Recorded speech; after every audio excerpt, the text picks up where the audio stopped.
Early on the first day of the week, while it was still dark, Mary Magdalene goes to the tomb. This is how the Easter story begins. In a graveyard, in the darkness, one follower making her way. It is no way to begin a world religion. He had died on a Friday afternoon, nearing the Sabbath. They had to move quickly. He was buried in a borrowed tomb. A stone was rolled in front, and that was it. He had died a criminal, a humiliating and painful death. You know, with crucifixion, most people died through suffocation more than their wounds. And they put a crown of thorns on his head and a sign above him, King of the Jews.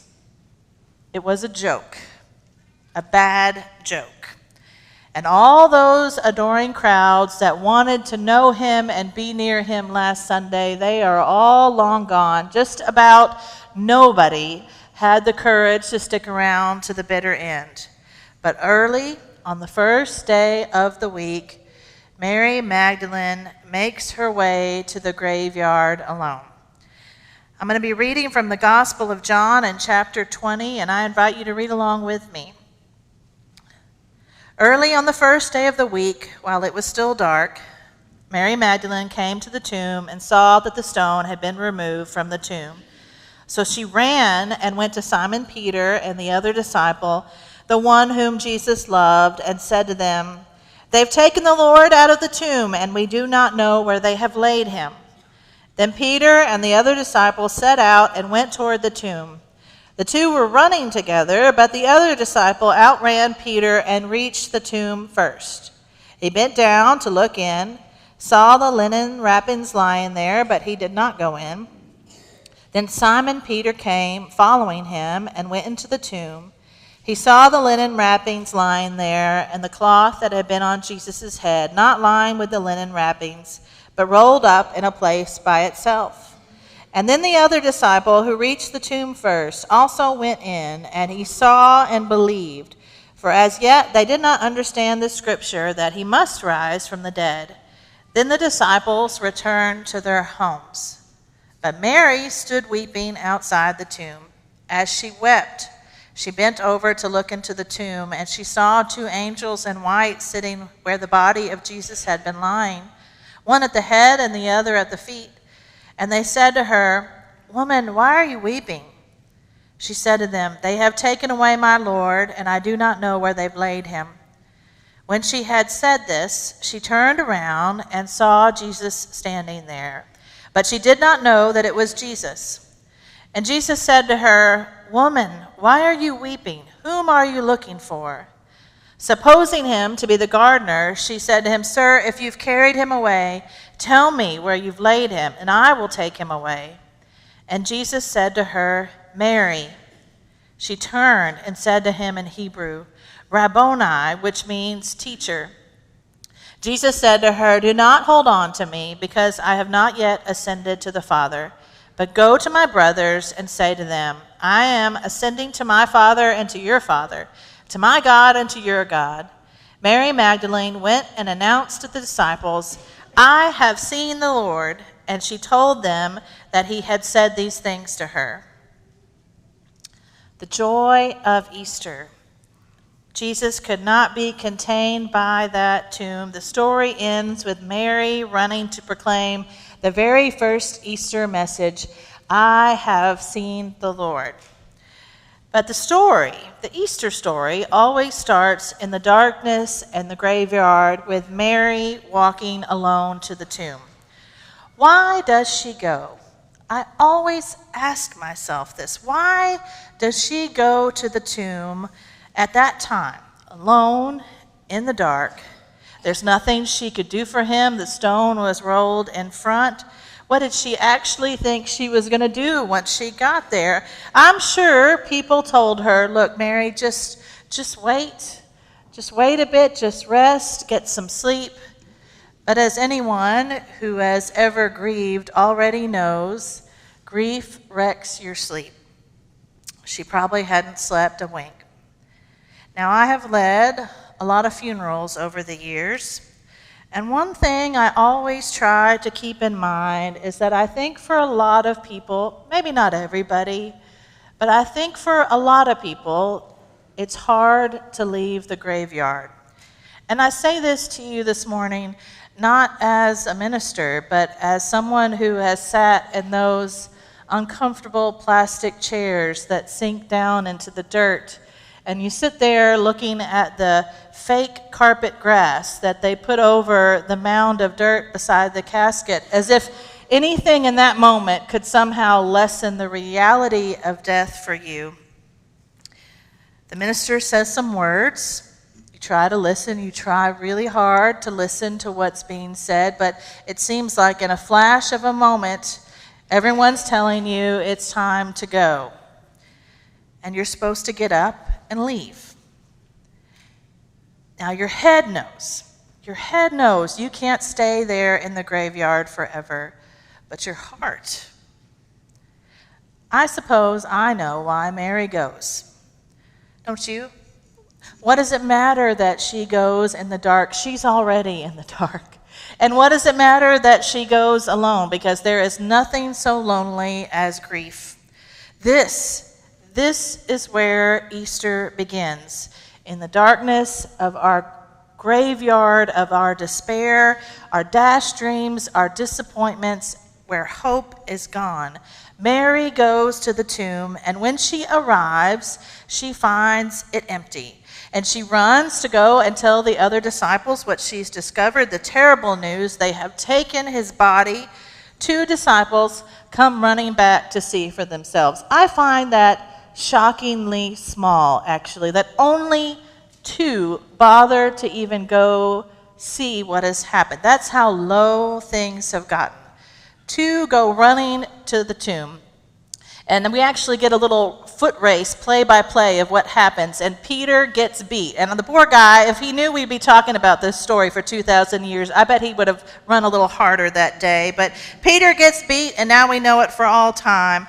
But they go and they look at the tomb. It's empty. They see the cloths that held his body. They head back to the houses. What is there to do? His body's gone. And Mary stays. Only Mary stays. She's still in the graveyard. You see, she doesn't want to go, does she? It's yet another cruel insult to Jesus, a stolen body, an empty grave. She's so lost in her grief that she doesn't even recognize angels when they show up in her midst. If you know where they've taken his body, if you could just tell me, I will go and get it. Nothing can stop her tears. Life isn't fair. Rome had crucified thousands just like him. He was one more angry Jewish peasant that they had silenced forever. Blessed are the peacemakers, he told them. See what the world does to peacemakers? He's dead, he's gone, an empty tomb, a stolen body. And Mary sees who she assumes to be the gardener. Maybe he saw something. Do you know where they've taken his body? Please let me know. I'll go get it if you can just tell me what you saw. You can hear the desperation in her voice in this moment. And then he says, Mary.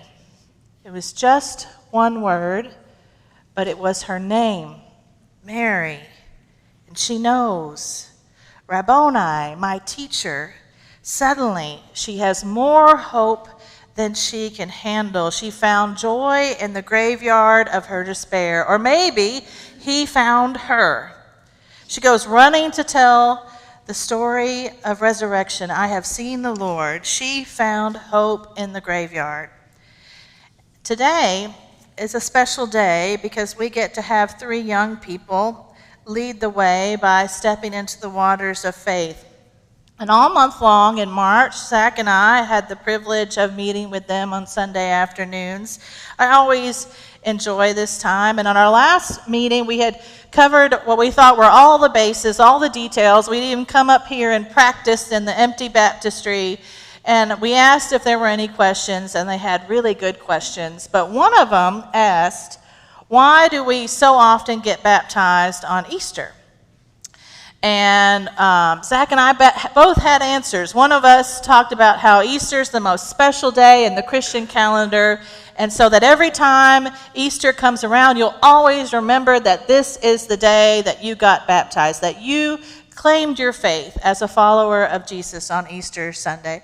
And another one of us said it's also symbolic of what we had talked about of baptism as you die to your old life and you rise from the waters in your new life as a follower of Christ. And that matches the story of resurrection and Easter. Good answers. We had good answers. But I've been thinking about this. There's actually something that I really want to make sure our three getting baptized know. But I hope all of us know this. But before I mention this, as a little disclaimer, I did tell them that you don't have to get baptized on Easter. In fact, you can get baptized on any day, on any Sunday. In fact, this coming Sunday, next Sunday, we have someone who's already preparing to step into the baptism waters. And I would be remiss if I didn't take this moment when the water's already filled and the heater is working, I think, to just say, if anyone wants to join her next Sunday, if you want to claim your faith, to step into those waters as a follower of Jesus Christ, there's no bad time to do that. And I'd welcome to talk to you if you're interested in learning more about that. But the thing is, even with those answers, even all those answers, there's still something that I hope we remember about this particular day. Because someday, despite your best efforts, you might find yourself in the dark. Someday, you might feel like you are living in the graveyard, lost and unsure of how to make your way forward. Maybe even today. Maybe even this morning. And I know it's a beautiful day. The sun is shining. We've gotten all prettied up. We fill the room with flowers and beauty and powerful music. But the truth is, and that's what I hope we all know, the truth is that Easter begins in darkness. Easter begins in the dark. New life begins in the dark. This is not a story for your best days. This is a story we hold on to for our worst. Love found her in the graveyard. It's a story that reminds us that he knows your name. Caden, Zadie, Jurdy. He knows your name. He knows your name, church. And even if you cannot find him, you don't have to despair because he'll find you. Christ the Lord is risen today. Alleluia. Amen.